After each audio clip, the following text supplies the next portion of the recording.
दोस्तों, महाराष्ट्र चुनाव में एमआईएम के उम्मीदवार इम्तियाज जलील साहब को चुनाव जीतने के लिए मात्र 1 लाख प्लस वोट लाने की जरूरत।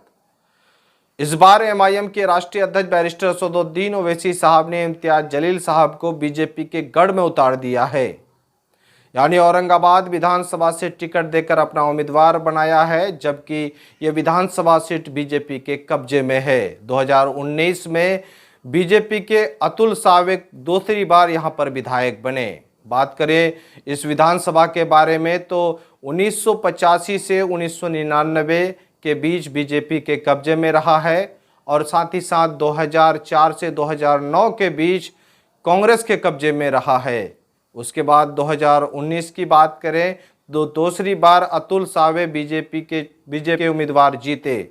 उस वक्त 2019 में कड़ी मुकाबला बीजेपी और एमआईएम के बीच रहा है। एमआईएम के उम्मीदवार उस वक्त अब्दुल गफ्फार साहब थे, उनको 80,036 वोट मिले थे, जबकि बीजेपी के उम्मीदवार को 93,966 वोट मिले थे। मात्र कुछ ही अंतराल था और कुछ ही अंतराल में इस विधानसभा से बीजेपी के उम्मीदवार जीते। बात करें दोस्तों, यहाँ पर लगभग 36% आबादी मुसलमानों की है। बताया जा रहा है कि 16% आबादी जो है एसटी और अन्य जाति के आते हैं। इस बार भी कड़ी मुकाबला बीजेपी और एमआईएम के बीच है, लेकिन एमआईएम ने पूरी ताकत यहाँ पर झोंक दी है।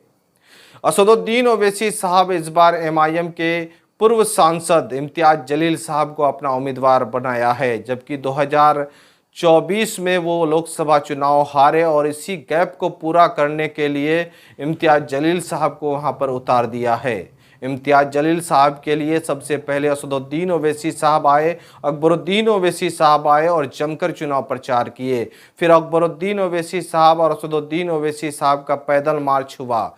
यानी औरंगाबाद के इस विधानसभा सीट काफ़ी सुर्खियों पर है, चूँकि इम्तियाज जलील साहब को लेकर चर्चा का माहौल गर्म है। इम्तियाज जलील साहब वही है जो एमआईएम के सबसे पहले खाता खोले थे। महाराष्ट्र में 2014 विधानसभा चुनाव में वो चुनाव लड़े और सबसे पहले इम्तियाज जलील साहब और वारिस पठान एमआईएम के जीते थे। लेकिन इम्तियाज जलील साहब औरंगाबाद से लोकसभा चुनाव 2019 में किस्मत आजमाए और कामयाबी मिली। फिर 2024 में वो चुनाव हारे और चुनाव हारने के बाद फिर से वो तैयारी कर रहे हैं और एक मौका भी उनके पास मिला, विधानसभा चुनाव। अब विधानसभा चुनाव में वो डट कर चुनाव प्रचार कर रहे हैं और उसके लिए एमआईएम के राष्ट्रीय अध्यक्ष बैरिस्टर असदुद्दीन ओवैसी साहब उतर चुके हैं कि इम्तियाज जलील साहब जीत जाए। लेकिन इम्तियाज जलील साहब के सामने में मुसलमान उम्मीदवारों की लंबी फहरिस्त है और जिस तरह से आप देख रहे हैं कि बीजेपी का गढ़ रहा है, कि बीजेपी 1985 से 1999 के बीच कब्जे में रहा है ये सीट।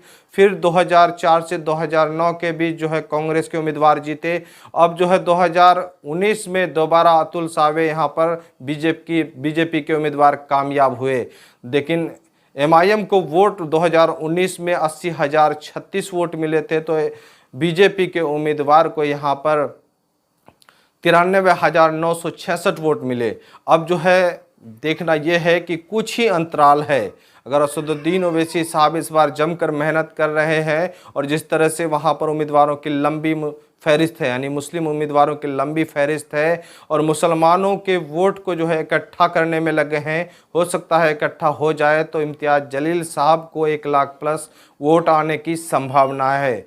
फिलहाल जो है वहाँ पर सभी राजनीतिक पार्टियों के चुनाव प्रचार जोर पर है और लगातार असदुद्दीन ओवैसी साहब के उम्मीदवार इम्तियाज जलील साहब चर्चे पर हैं, क्योंकि इम्तियाज जलील साहब से बड़ी उम्मीदें हैं, क्योंकि लोकसभा चुनाव हारने के बाद सबकी नज़र विधानसभा चुनाव पर है।